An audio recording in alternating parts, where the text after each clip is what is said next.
Israel didn't initiate this conflict.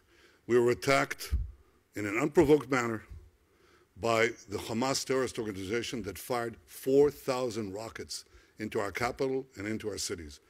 No country will sit aside when it's attacked in such a criminal fashion. Israel is no different. But we did do something different. We were fighting terrorists who are hiding among civilians in one of the most densely populated places on earth. They were firing rockets on our civilians while using their civilians as human shields.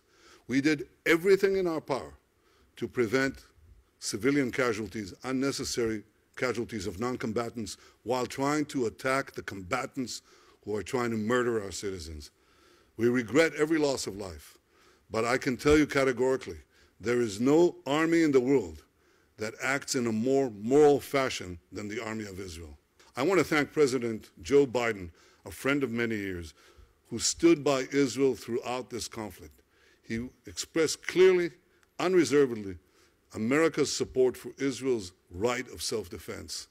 And I am also grateful to President Biden for offering to help replenish our stocks of missile interceptors that's so important to saving Israeli lives and, coincidentally, Palestinian lives. Without Iron Dome, we would have had to have a ground invasion of Gaza to stop them firing of missiles, and the casualty list would have soared to stratospheric heights.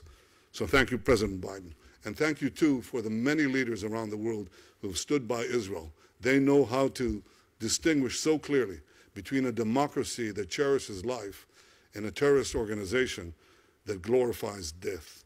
I think that distinction and that support is crucial for our common future. Thank you.